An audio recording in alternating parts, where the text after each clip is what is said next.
In 37 AD, Rome crowned a god who prayed only to himself. His name was Caligula, a man who believed cruelty was the purest form of truth.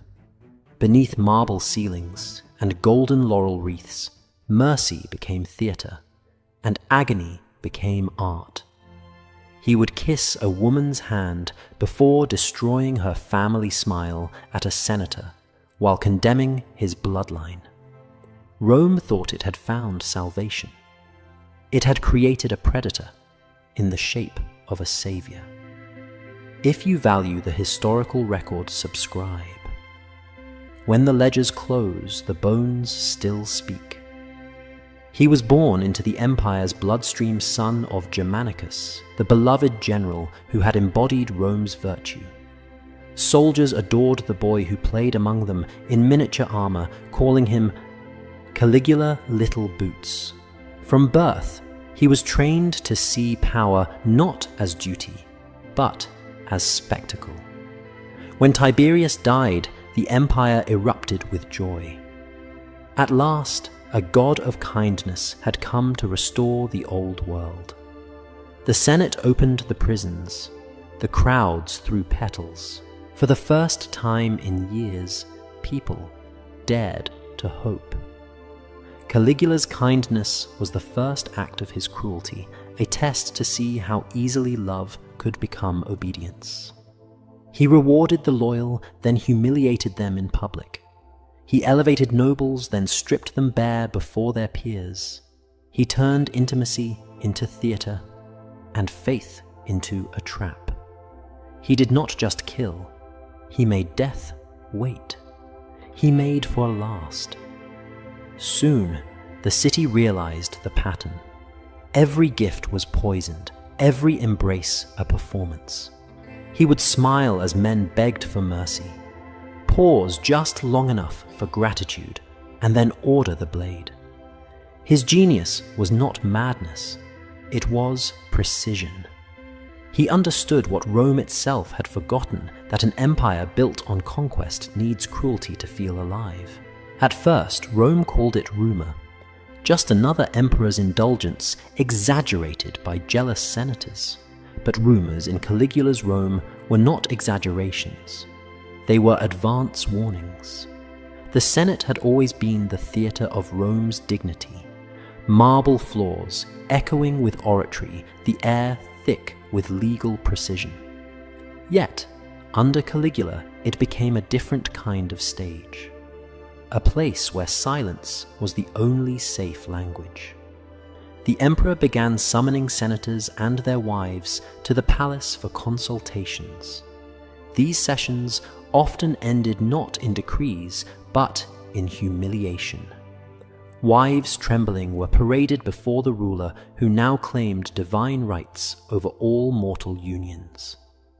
The Senate's legal debates on marriage and morality were mocked in the most literal way possible by being physically inverted.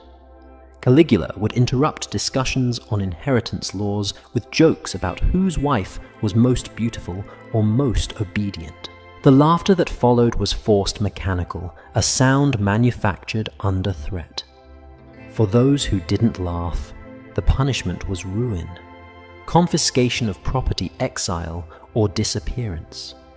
Rome's most powerful men discovered that law itself could be violated from the inside out, turned into a performance that mocked its own solemnity. In one recorded incident, he ordered the marriage of his loyal officer's wife, Ennia, to be annulled so that he himself could marry her for a night. When the officer protested, Caligula reminded him that imperial desire was a decree stronger than any Senate edict. It was not lust, it was law.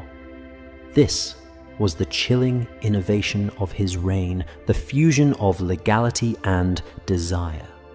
What had once been the empire's proudest invention, the codified law became the emperor's instrument of private gratification.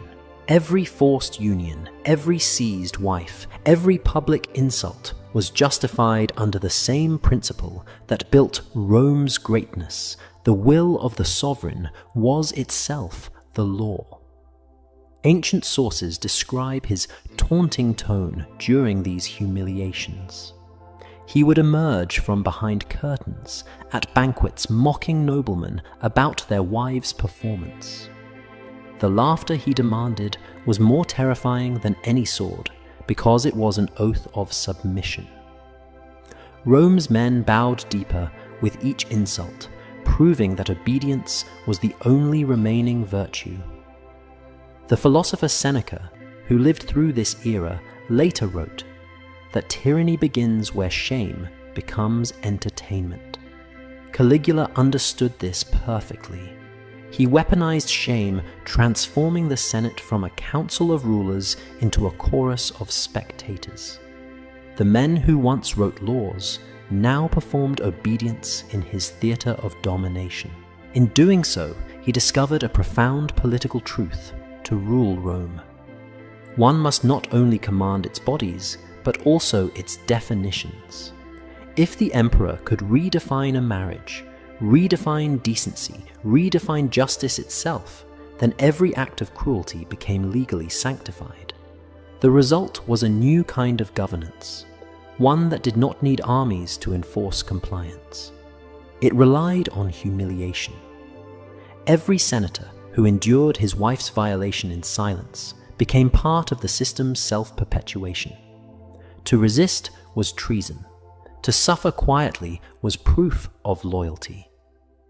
Behind the spectacle of sexual excess lay a terrifying bureaucracy.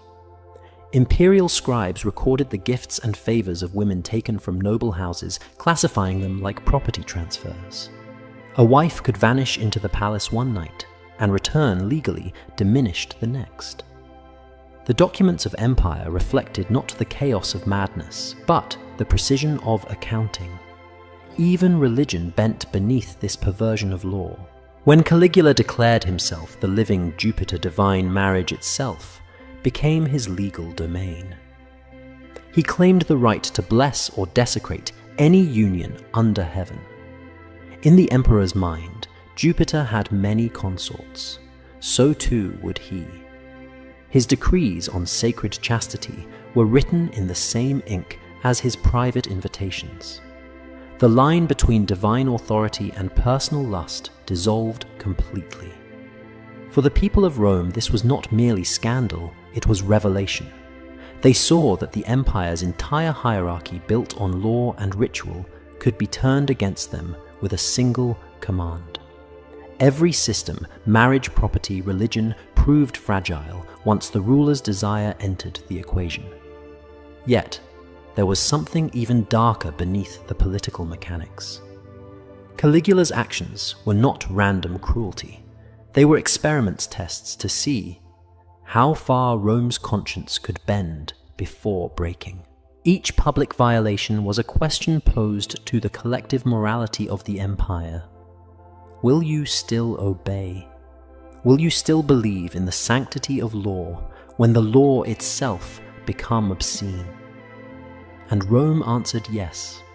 Through silence, through applause, through taxes paid, and temples maintained, the empire validated the system that desecrated it. When the Senate assembled, every man knew what had happened in the palace the night before. They signed decrees, adjusted budgets, and delivered speeches about divine favor. The machinery of state turned smoothly lubricated by fear.